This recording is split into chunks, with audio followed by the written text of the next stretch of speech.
Halo. Halo Book Club goes beyond the video games and covers Halo's extended media and all its lore forms, novels, short stories, comic books, and many, many more. I'm your host today, David, and I am joined once again by Ian. How you doing, Ian? Hey, this is like becoming a thing now. I've been here a while. Three is a trend, Ian. It's now graphable. Do you know what I mean? There are calculations can be performed. Yes, yeah, exactly. You know, this is impressive. Yes, I know. At this rate, I'll be on every episode before too long. You're in every episode in 2024, so that's something. Do you know? Yeah, just about. Yep. So today's book club is on the Battle for the Bloodmoon, which is an audiobook that came out last year. I'll touch on that in just a moment. But before we go too far, some social stuff. So if you're new to the show, welcome. This is Halo Book Club, like I mentioned, it's part of Evolved. We have a whole bunch of other or other shows, podcasts and whatnot, all based around Halo, as you can imagine. We have Podcast Evolved, our main show. We have Mission Debrief, Builds of Blocks, HBC Pro Talks, Halo TV Plus, as well as kind of our supplemental shows you might hear, like Bits on Gear Guide and Halo Headlines in the past. You can listen to all of our shows on our website, which is evolvedhalo.com. It's a pretty amazing website built by the one and only Ian over there. Say hi, Ian. Wave. Ian is waving. I'm waving. No one can see me, though. This is not on video. Yes. If you're a fan of the show, please rate us and leave us a review. We like to hear feedback from our listeners to see if there's anything else we can do and improve. We also have a Patreon, so absolutely have to shout out every episode. Patrons, guys, thank you so much once again. Amazing people. We have a whole bunch of stuff over our Patreon. We have early shows. You get unique swags. We have our own podcast soundtrack, which you get access to. We also have our own podcast show run by Ian, which is I Would Have Been Your Podcast. It's mostly kind of non-Halo stuff, community-based questions. It's some good stuff.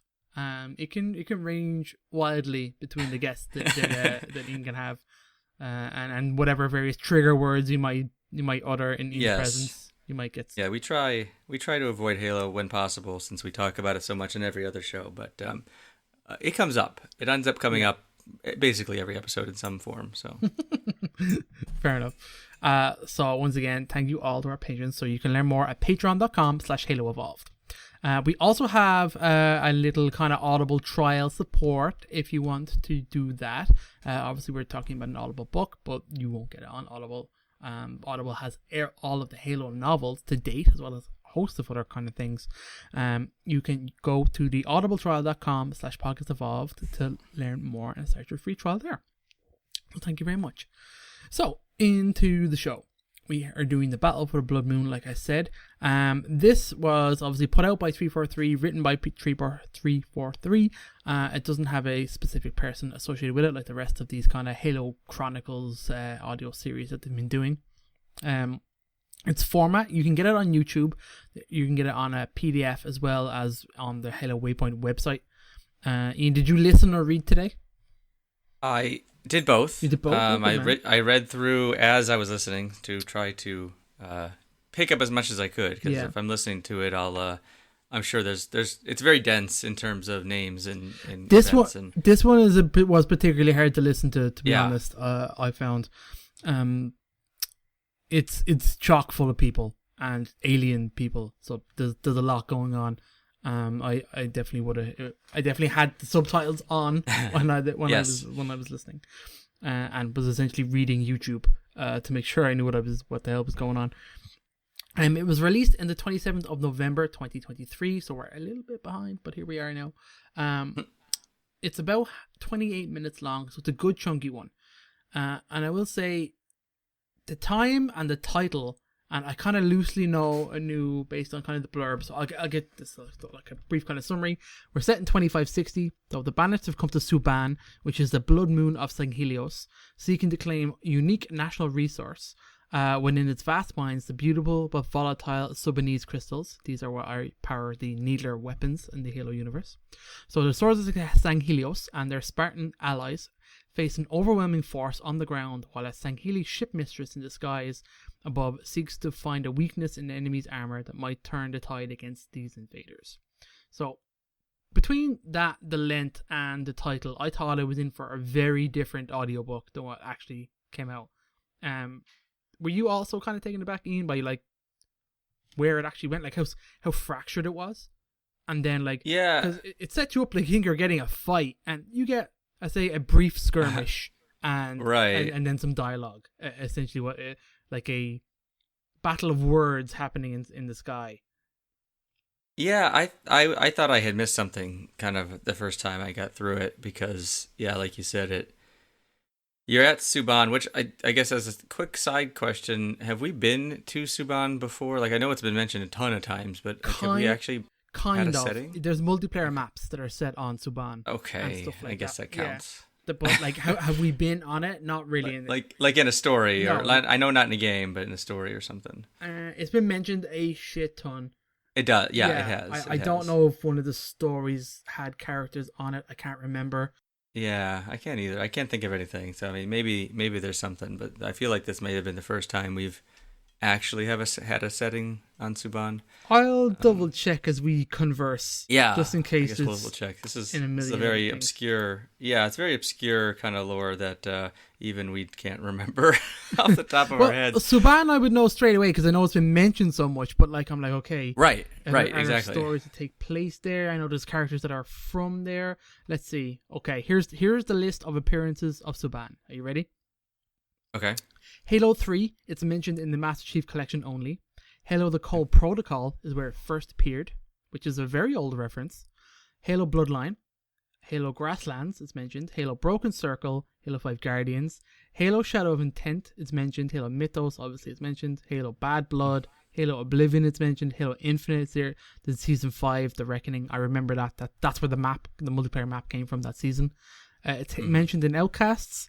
It's Halo the Sunrise of Sanghelios. That's the live performance that was done recently at one of the comic cons or something, I can't remember, that had like Keith David, Jen Taylor and Steve Downs on stage, and they did a little reading. That's Sunrise on Sanghelios. And then you have the Battle for the Bloodmoon, which we're talking about today. So it's in there a ton, but mostly books. Okay, well, I'm just wrong then, clearly, because I'm going through these and like I don't remember in any of these. I don't remember I don't like, if you had told me where was this from, I would have said probably Halo 5. That's where we got it talked about a lot. Yeah, I know it got talked about. I just don't remember. I didn't think we went there. Yeah. And whatever. You know what? So be it. I guess maybe it was in like the background of a cutscene or something. I don't know. Either way though. Yeah, so getting back to the story. It was weird cuz it kind of sets you up for a battle that kind of doesn't happen. That's essentially it. I thought like it seems like maybe this is the beginning of operations in this area. This would be cool to see in another setting. But anyway, I'll go through the gist of kind of the story. It sets up with a ship mistress, who is Maki Shava, who is returning from Halo 5 Guardians, where she was the first female Sangheli kind of ever voice character put into the Halo universe. And she is returning here again as a ship mistress, which is kind of cool. She doesn't do anything. Essentially, she just has a conversation.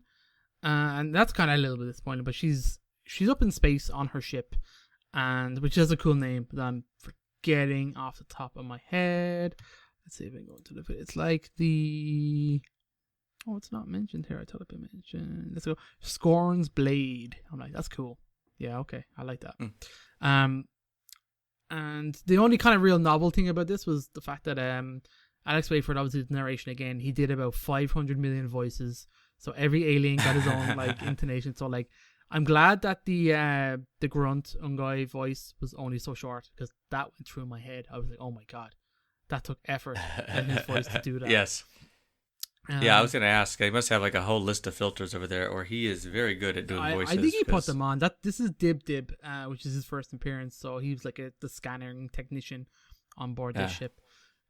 So essentially, she's from Suban, so she's hanging around above the moon in her ship, and the banished dreadnoughts show up.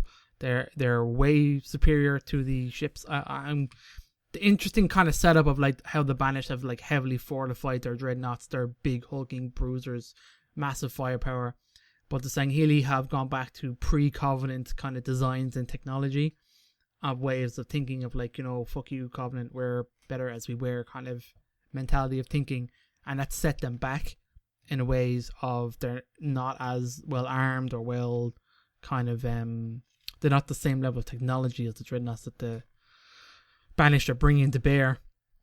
So I thought that was kind of interesting.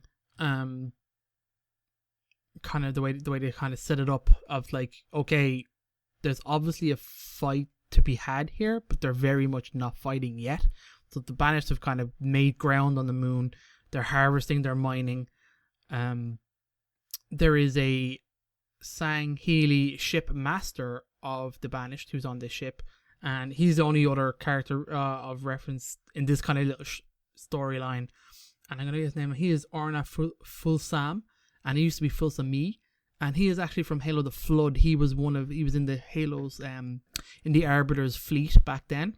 So he actually opened fire on the Pillar of Autumn. He was in charge of that kind of minor operation. So he came from that far back, and now since then he's joined the Banished.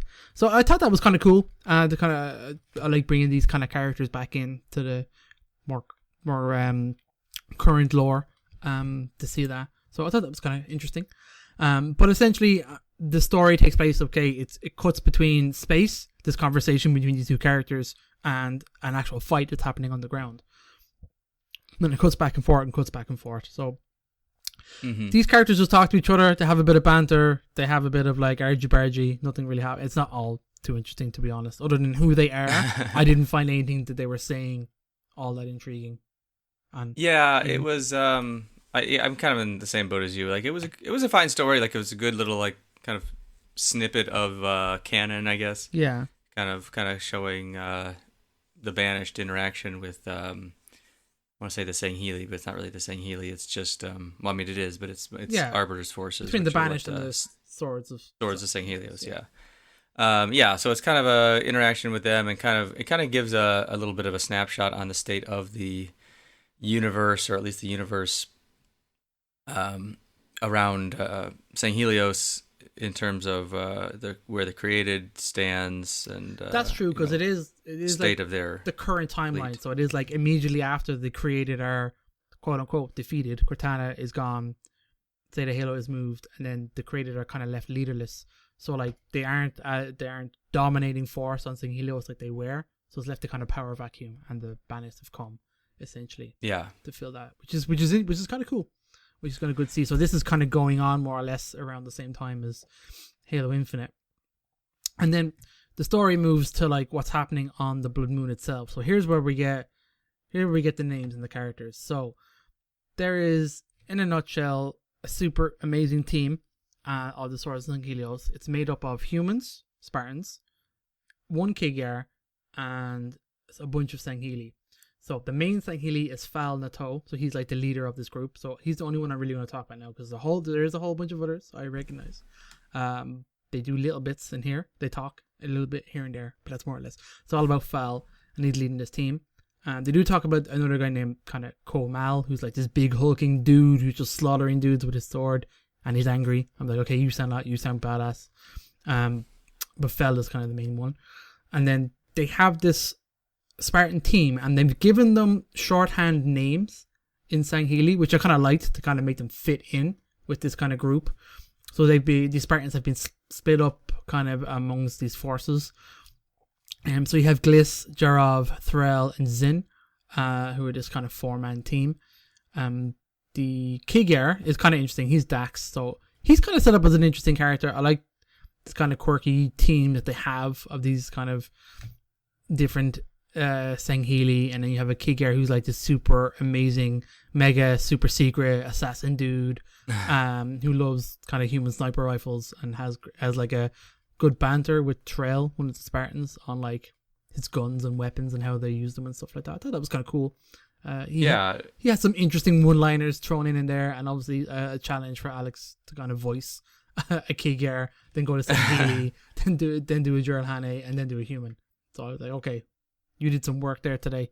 Yeah, I like that interaction between the Kigyar and at least the one Spartan. It was it was, so they kind of like had a little bit of a sniper team going there. It was those two, And I think they mentioned, isn't there like a sniper drone or something that he has? Yeah, one of the other Spartans has like a drone that he sends out to kind of spy. They're essentially going to this small mining outpost where the Banished have made headway and set up their operations.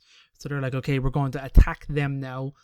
So they have several kind of covert forces, but they're greatly outnumbered on the ground by the Banished forces. So they're going in with stealth. So they've sent a scout drone ahead.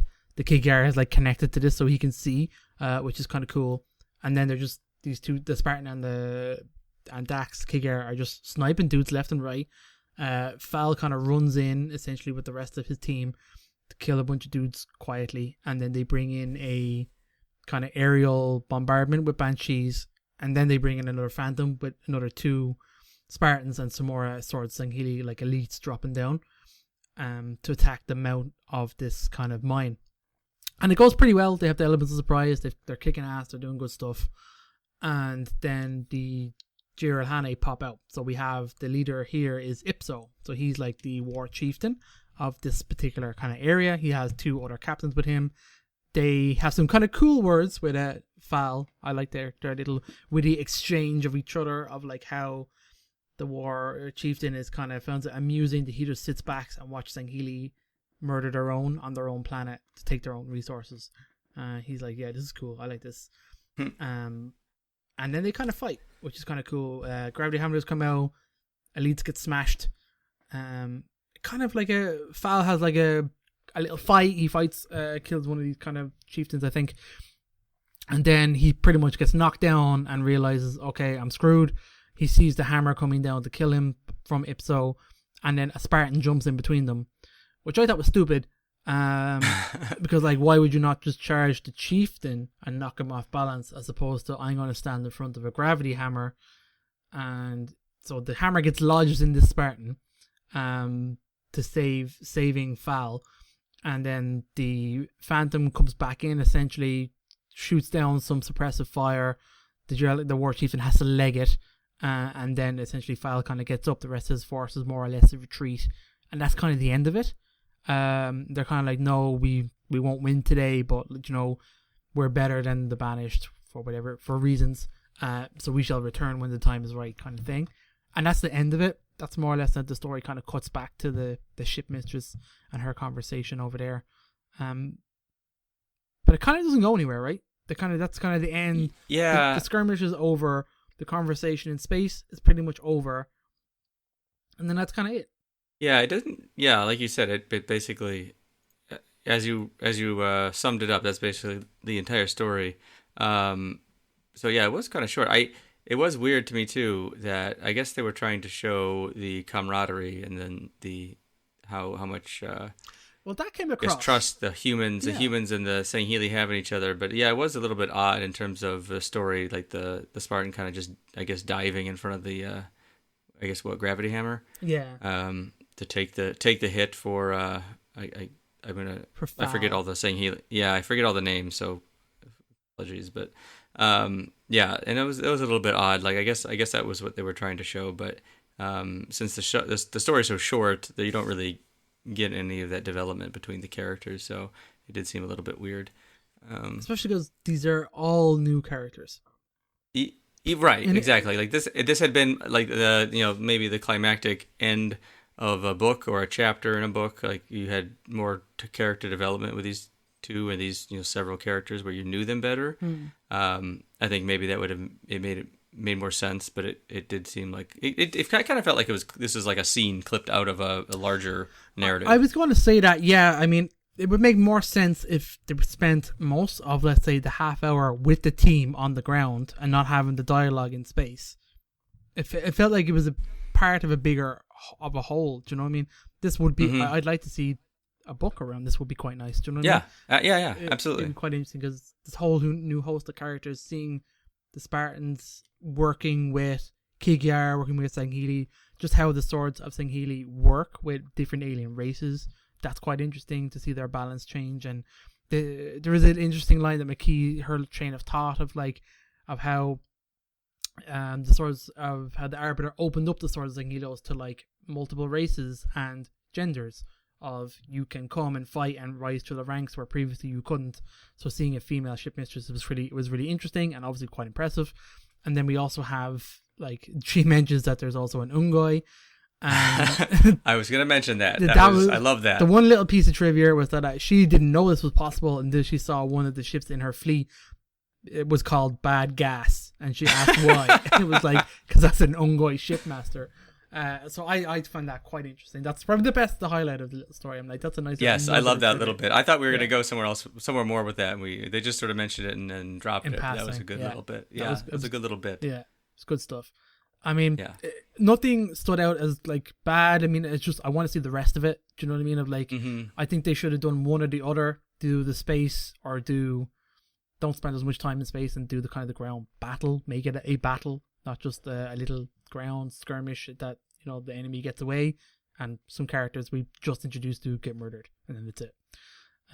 Yeah, for sure. Yeah, it definitely needed more. Yeah, I think if they could, definitely the scene is set for like this is an area of a war zone that I like to go back to. Let's go back to Suban, the Bloodmoon. Let's see the Banished and how the sort of Sangheili kind of deal with a threat on their doorstep. Which kind of explains that it's maybe just kind of writing them off as like, okay, they can't support anything up regarding Zeta Halo because they're over here fighting their own fight literally on their doorstep. So that's cool. I don't have anything else to add here, Ian. Is there anything else that pops into your head? Yeah, the only other thing I wanted to mention, we very briefly mentioned that McKee and now just to be clear, this is not the McKee from the show. Yeah. This is McKee from the canon, who is a totally different. This is not Silver Timeline McKee. This is Gold Timeline McKee. Yeah. But McKee and Orna was the other shipmaster at the Banished. I guess the Banished shipmaster. Yeah. They were talking, but his speech to her is basically trying to convince her to come to the Banished. And his argument is, that Oni is basically playing you idiots, and he's the one, or they're the one who are actually in control, and you're the only reason you guys are in power is because they're letting you to be in power. And I found that humorous because if you've read the Kilo 5 trilogy and you kind of know that part of the lore, it's like, yeah, he's not wrong. He's not wrong. Yeah, that was true. I find that quite interesting. The Arbiter is a good guy, and he has a lot of character development throughout the canon, but he's kind of been getting played basically since post-war and until quote unquote now, so what 2560, and seemingly is entirely unaware, or at least doesn't care enough to do anything about it. I think he might not be unaware, but I from the way I'm getting up, like the Arbiter's like timeline is just constant warfare on Sanghelios. Like he doesn't seem to go anywhere else other than try to unite the planet, and it's just a case of probably only keeping him there, of being like they don't want, like that was the whole Kilo 5 thing, right? Of like splitting up the Sangheili so they don't rally behind somebody that they didn't find favorable. Which was a total badass storyline. I love all that. That was class. But yeah, I think he's probably aware, but it's probably feck all he can do about it.